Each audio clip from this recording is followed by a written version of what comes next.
အခုပေါ့နော်ဒီစိန်ပန်းပြတချင်းလေးကတော်တော်လေးကိုနာမည်ကြီးပြီးတော့လူတိုင်းရဲ့နားမှာလဲဆွဲသလိုကျွန်တော်ရဲ့ပါဇက်ဖျားမှာဆိုလဲစိန်ပန်းပြပေါ့နော်မိုးလေးကနေပြီးတော့မိုးချုပ်တော်တော်ဆွဲနေရပေါ့နော်တချင်းလေးကိုလည်းခဏခဏလည်းနှာထောင်တယ်တနေကုန်လည်းနှာထောင်ဖြစ်တယ်ပေါ့နော်တော်တော်ကြိုက်လို့ပေါ့နော်အဲ့တော့ဒီတချင်းလေးကထွက်တာရက်ပိုင်းပဲရှိသေးရပေါ့နော်အဲ့တော့ကာဘာဆိုတဲ့အဆိုတော်တွေအတန်အရန်ကောင်းပါတယ်တော်တော်လေးနှာထောင်လို့ကောင်းကြပါတယ်ခင်ဗျားတို့ဆိုတဲ့ကာဘာတချင်းတွေကတကယ်ကိုခင်ဗျားတို့အတန်ကပါရမီ perfect ရာနှုန်းပြည့်ကိုကြော်ပြီးတော့ကောင်းကြတယ်ပေါ့နော်အဲ့ဒါပေမဲ့တခုမိတ္တရခံချင်တာကမူရင်းဆိုတော်တွေက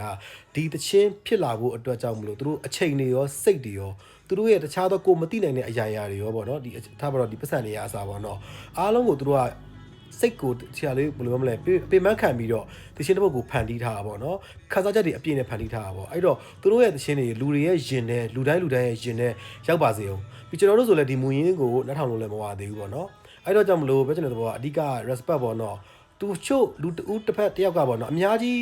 အနစ်နာခံအချိန်ကုန်ခံပြီးတော့အပေမန်းခံပြီးစူးစမ်းထားတဲ့ဟာကိုကိုကအလွယ်တကူလေးကာဘာဆောင်းဆိုပြီးဘက်ကနေကောက်ဆိုလိုက်တာမျိုးပေါ့နော်အဲ့လိုမျိုးဆိုရင်ဒါသူများအာနာတင်တယ်လို့ထင်တယ်ပေါ့နော်သူများကိုလည်းလူတယောက်အနေနဲ့ပေါ့နော်အာနာပေးရမယ်လို့လည်းကျွန်တော်ကတော့ထင်တယ်ပေါ့နော်အဲ့ကြောင့်မလို့ကျွန်တော်က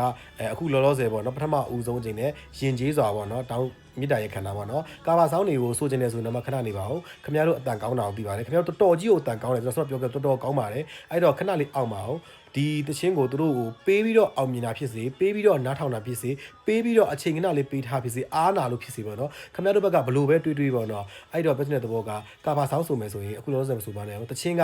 ရက်ပိုင်းလေးမှရက်ပိုင်းလေးပဲရှိသေးတယ်အဲ့တော့အားနာပါတကယ်လို့ဥပမာဆိုကြပါစို့ကိုလုံနေတဲ့လုပ်ငန်းတစ်ခုကိုတပုံစံနဲ့သူများကကိုဘေးမှာလာပြီးတော့လုပ်မယ်ဆိုရင်ကိုလည်းခံစားရလို့ပေါ့နော်အဲ့ဒါလည်းကြောင့်မလို့လူချင်းစာနာမှုရှိပါလူချင်းပြီးရင်အနုပညာဝါသနာပါရဲ့လူချင်းချင်းပေါ့နော်ပို့ပြီးတော့ respect ထားပေးဖို့ကျွန်တော်ပြောချင်ပါတယ်ဒါပထမဆုံးကျွန်တော်ယဉ်ကျေးစွာပြောတာပေါ့နော်တချို့ဒီပေါ့နော်အုံနောက်မရှိတဲ့သူတွေဘာလာပြောမလဲဆိုတော့မင်းမွေးနှထောင်းချင်းမွေးနှထောင်ပေါ့ငါတို့တော့ copy ကြိုက်တယ်ငါတို့ကဘာထောင်းကြိုက်တယ်အဲ့လိုပြောမဲ့အားလုံးပြောချင်ပါတယ်ငါတို့ကကိုနှထောင်ချင်းတဲ့ဟာကိုနှထောင်လို့ရတာဆိုမှန်တယ်ဒါပေမဲ့လူချင်းနော်အနုပညာဝါသနာပါတဲ့လူချင်းတယောက်နဲ့တယောက် respect ထားဖို့ကျွန်တော်ပြောတာပါအုံနောက်မရှိကျွန်တော်အောက်မှာလာပြီးမှတ်မယ်ဆိုရင်လည်းကျွန်တော်ကဂီးမဆိုင်ပါဘူးเนาะအဲ့ဒါမှကျွန်တော်ပထမအဆုံးယဉ်ကျေးစာမြေတိုင်ရက်ခဲ့တဲ့ခါမှာကာဘာဆောင်းဆိုလို့အားလုံးအတန်ကောင်းပါတယ်နောက်မှဆိုပါเนาะမူရင်းလေးကိုပေးပြီးတော့တင်ထားပေးပါအောင်တတာ